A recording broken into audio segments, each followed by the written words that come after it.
what does strategy really look like other than just saying sounds like a plan. So let's dive into some of those components and talk about why a strategy first part of the process is really critical to success. Hey, I'm Spencer Powell and welcome back to Builder Funnel TV, where remodelers and custom builders tune in to grow their businesses. Here at Builder Funnel, we take a strategy first approach, and you'll hear a lot about that throughout these videos. As a quick reminder, don't forget to head over to remodelercommunity.com and join our community of like-minded remodelers and custom builders that are all looking to get a little bit better every single day. All right, with that being said, let's dive into today's topic, which is a question that comes up frequently, and that is, what is a strategy first approach? I think when you hear that word strategy, it sounds really good, right? Because it sounds like there's some planning involved and there's something a little bit more than just diving into execution. And yes, that's the gist of it. But what I wanted to do is talk about how does that actually break down? What does strategy really look like other than just saying it sounds like a plan? So let's dive into some of those components and talk about why a strategy first part of the process is really critical to success. So let's dive in. I guess the easiest way to think about it is through an analogy, and it's very similar to the design build process. So you guys start with some planning, some designs, you talk to the client about their end goal for their dream kitchen, and you wouldn't just jump in and start ripping out cabinets or just painting them different colors. Before that, you would talk to them about what their desired outcome was.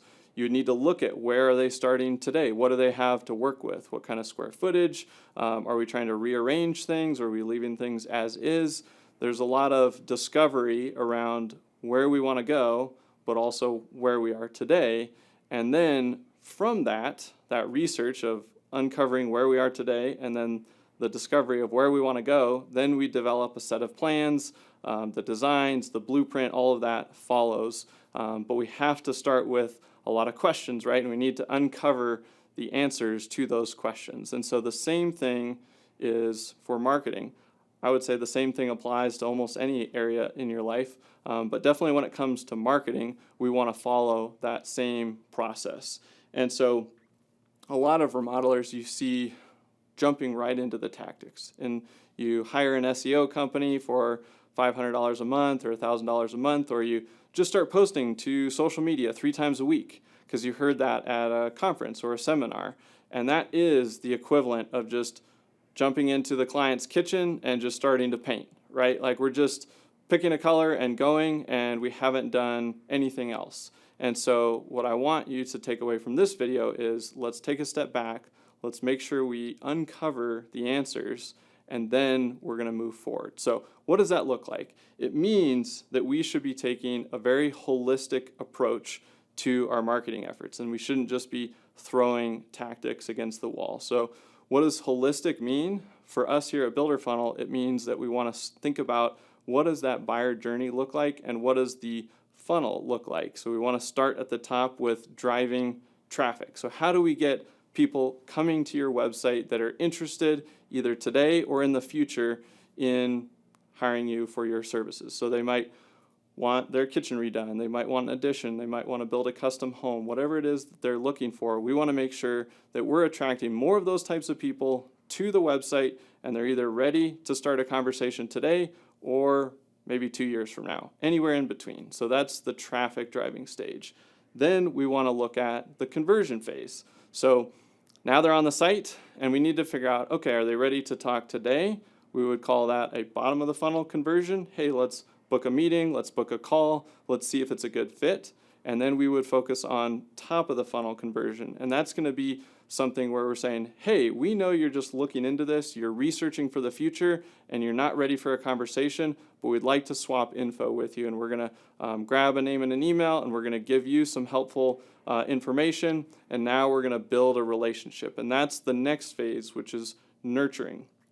How do we build that relationship and stay in front of them over months or even years until they are ready to make a decision? So we've got drive traffic, convert leads, nurture leads, and then we want to make sure that we're tracking and measuring everything, and that's where analytics come in. So that's what a holistic strategy and execution plan should look like. And so when you're going into the strategy phase, we need to map out what are those things that are in place today, and then where are the gaps, and that should then be part of the execution plan. Next, you also don't want to do a lot of guessing. So we want to use a proven framework.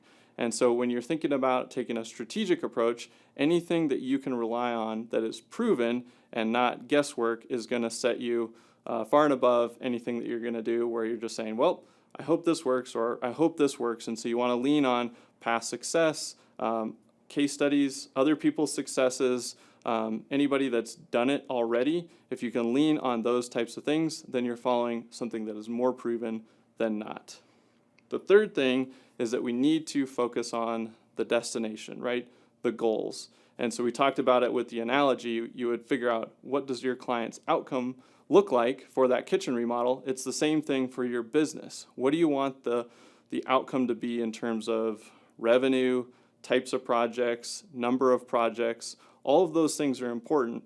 And then the other piece is, where are we today, right? Where are we starting from? And then where are we going? And then what is the gap? And we want to bridge that gap.